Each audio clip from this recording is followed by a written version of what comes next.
Bonjour à tous. Un petit mot rapide sur une question qui a été mal comprise, c'est le lien entre l'intégrale de 1 à plus l'infini de f de t dt converge et la suite d'intégrale de 1 à n de f de t dt est une suite convergente. Alors on va appeler I la première propriété et 2i la deuxième. Si la propriété I est vraie, c'est-à-dire si l'intégrale de 1 à plus l'infini de f de t dt converge, cela signifie que lorsque le réel x tend vers plus l'infini, l'intégrale de 1 à x de f de t dt admet une limite finie. Si cela est vrai pour un réel, ce sera vrai en particulier pour un entier. C'est la raison pour laquelle, si la propriété I est vraie, c'est-à-dire si l'intégrale de 1 à plus l'infini de f de t dt converge, alors l'intégrale de 1 à n de f de t dt est une suite convergente, de même limite. En revanche, attention, si la suite d'intégrale de 1 à n de f de t dt converge lorsque l'entier n tend vers plus l'infini, il n'en résulte pas nécessairement qu'il en est de même pour l'intégrale de 1 à plus l'infini de f de t dt, car ici, c'est le réel x et non l'entier n qui doit tendre vers plus l'infini. On pourrait parfaitement imaginer une fonction dont le graphique serait comme ceci, tel que en chaque entier n, l'intégrale de 1 à n soit toujours nulle, et pourtant qui soit telle que l'intégrale de 1 à plus l'infini de f de t dt soit divergente, soit parce qu'elle n'admet pas de limite, soit parce que sa limite soit plus l'infini ou moins l'infini. Lorsque l'intégrale de 1 à n de f de t dt est une suite convergente, on ne peut donc pas en déduire directement la convergence de l'intégrale de 1 à plus l'infini de f de t dt.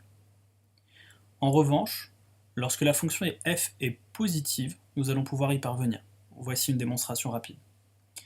F étant positive, la fonction qui a x associe, vous pouvez prendre des notes naturellement,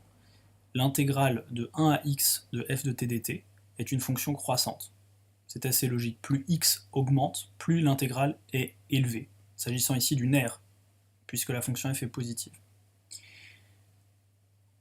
Il en résulte, d'après le théorème de la limite monotone, que cette fonction,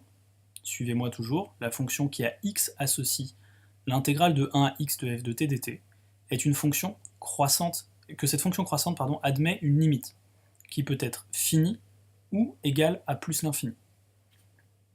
Je vous renvoie à la fiche de cours du chapitre sur les fonctions, où vous pourrez réviser le théorème de la limite monotone. Une fois qu'on sait que cette intégrale admet une limite, puisque la suite d'intégrales est convergente, l'intégrale de 1 à n, alors on en déduit que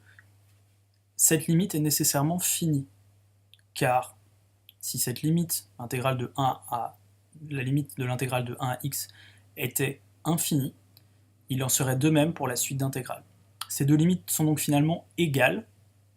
et nous avons donc réussi à obtenir la convergence de l'intégrale de 1 à plus l'infini de f de t dt. Voilà, donc faites attention à retenir de cette petite vidéo rapide, lorsque l'intégrale de 1 à plus l'infini de f de t dt converge, alors la suite d'intégrales converge toujours vers cette même valeur. Lorsque l'intégrale de 1 à n de f de t dt converge, si vous voulez obtenir la convergence de l'intégrale de 1 à plus l'infini et cette valeur qui soit égale à la limite de la première suite, vous devez préciser le caractère positif de f et utiliser la croissance de l'intégration, la croissance de la fonction qui a x associe l'intégrale de 1 à x de f de t dt, puis le théorème de la limite monotone, si vous souhaitez pouvoir conclure. Merci à tous.